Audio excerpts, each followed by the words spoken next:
ఈరోజు ఈ వీడియోలో కుంకుమ పూజ వినాయక స్వామికి నేను ఏ విధంగా అభిషేకం చేసుకుంటానో మీతో కూడా షేర్ చేసుకుంటానండి. వినాయక నవరాత్రుల్లో స్వామివారికి పూజ చేసుకొని కుంకుమార్చన చేసుకున్నా లేదా స్వామివారి అభిషేకం చేసినా చాలా మంచిదండి. వినాయక నవరాత్రుల్లో ప్రత్యేకమైన పూజలు చేస్తూ ఉంటాం కదండి. వినాయక స్వామిని మేము 5 రోజులు ఇంట్లో ఉంచుకుంటామండి. 5వ రోజు నిమజ్జనం చేస్తాము. ఈ 5 రోజులు కూడా ఉదయం సాయంత్రం 2 పూట్ల పూజ చేసుకుంటామండి. నేను కుంకుమ పూజ చేసుకుంటాను. కుంకుమ పూజను నేను ఏ విధంగా చేసుకుంటానో మీతో షేర్ చేసుకుంటానండి. ముందుగా వినాయక స్వామి దగ్గర పూజ చేసుకుంటానండి. వినాయక స్వామి అష్టోత్తరం, శ్లోకాలు, సహస్రనామాలు చదువుకుంటూ పువ్వులతో అక్షంతలతో పూజ చేసుకుంటానండి. తర్వాత కుంకుమార్చన చేసుకోవడం కోసం ఒక ప్లేట్ని కానీ ఒక తమలపాకును కానీ తీసుకొని చిటికెడు కుంకుమ వేస్తూ స్వామివారి నామాలను జపించుకుంటూ అయినా కుంకుమార్చన చేసుకోవచ్చండి. లేదా అష్టోత్తరం చదువుకుంటూ కూడా కుంకుమార్చన చేసుకోవచ్చు. లేదంటే ఓం గం గణపతి అయిన మహా అనుకుంటూ కుంకుమార్చన చేసుకుంటానండి. ఈ విధంగా కుంకుమార్చన చేసిన కుంకాన్ని మన నుదుటిన ధరిస్తే చాలా మంచిది. పిల్లలకు పెట్టినా చాలా మంచిదండి.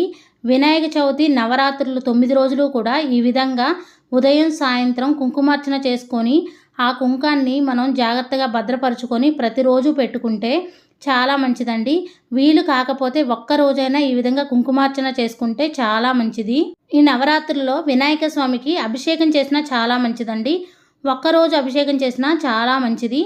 వినాయక స్వామికి నేను ఏ విధంగా అభిషేకం చేస్తానో మీతో షేర్ చేసుకుంటానండి. అభిషేకానికి కావాల్సినవి మంచినీళ్ళు, పసుపులో కొద్దిగా నీళ్లు కలిపి పసుపు నీళ్లు, కుంకుమలో కొద్దిగా నీళ్లు కలిపి కుంకుమ నీళ్లు, గంధం నీళ్లు, ఆవు పాలు, తేనె, పంచదార, ఆవు నెయ్యి, పెరుగు, పువ్వులు ఇవన్నీ సిద్ధంగా ఉంచుకోవాలండి. ఇవే కాకుండా బెల్లం పానకం, రోజ్ వాటరు, అలాగే కొబ్బరి నీళ్లు కూడా అభిషేకం చేయొచ్చండి. ముందుగా స్వామివారికి అభిషేకం చేయడం కోసం ఒక ప్లేట్ తీసుకోవాలండి. ఇత్తడి ప్లేట్ కానీ లేదా ఇక్కడ నేను ఇస్తరాకు తీసుకున్నానండి. తర్వాత ఒక గిన్నె తీసుకున్నాను, ఇత్తడి గిన్నె. ఆ గిన్నెలో వినాయక స్వామి విగ్రహం పెట్టుకున్నానండి. మీ దగ్గర వినాయక స్వామి విగ్రహం ఉంటే పెట్టుకోవచ్చు. లేదంటే 1 రూపీ కాయిన్ అయినా పెట్టుకొని స్వామివారి స్వరూపంగా భావించి అభిషేకం చేసుకోవచ్చండి. ముందుగా వినాయక స్వామికి మంచినీళ్ళతో అభిషేకం చేశానండి. వినాయక స్వామి అష్టోత్తరం చదువుకుంటూ ఈ విధంగా అభిషేకం చేసుకుంటున్నానండి. తర్వాత పసుపు నీళ్ళతో అభిషేకం చేస్తున్నాను. తర్వాత కుంకుమ నీళ్ళతో అండి, తర్వాత గంధం నీళ్ళతో ఈ విధంగా మనం సిద్ధంగా ఉంచుకున్నవన్నీ ఒకదాని తర్వాత ఒకటి అభిషేకం చేసుకోవాలి. మనం ఒక కుందిలో దీపారాధన చేసుకొని పక్కన ఉంచుకొని ఒకటి అభిషేకం చేసిన తర్వాత దీపారాధన చూపించి మరలా ఇంకొక అభిషేకం చేస్తే చాలా మంచిదండి. ఇక్కడ నేనైతే పువ్వులతో అభిషేకం చేశాను. తర్వాత మళ్ళీ మంచినీళ్ళతో అభిషేకం చేస్తున్నానండి. తర్వాత ఒక గిన్నె తీసుకొని ఆ గిన్నెలోకి అభిషేకం చేసిన నీళ్ళని ఆ గిన్నెలోకి వంపానండి.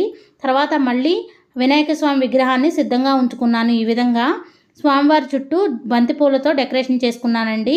ముందుగా స్వామివారికి మంచినీళ్ళతో అభిషేకం చేస్తున్నానండి. తర్వాత ఆవు పాలతో, ఆవు నెయ్యి, ఆవు పెరుగు, పంచదార, కొబ్బరి నీళ్ళు, బెల్లం పానకం ఈ విధంగా ఒకదాని తర్వాత ఒకటి అభిషేకం చేయాలండి.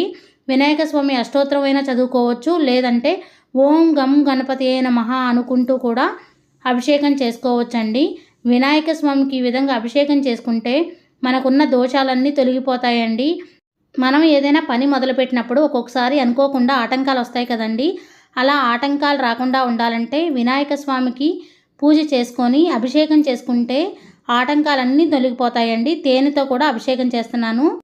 వినాయక స్వామికి పంచామృత స్నానం కంప్లీట్ అయిన తర్వాత మంచినీళ్ళతో ఒకసారి స్నానం చేయించి తర్వాత స్వామివారి విగ్రహాన్ని ఒక్కసారి కడిగి గంధం కుంకుమ బొట్లు పెట్టాలండి.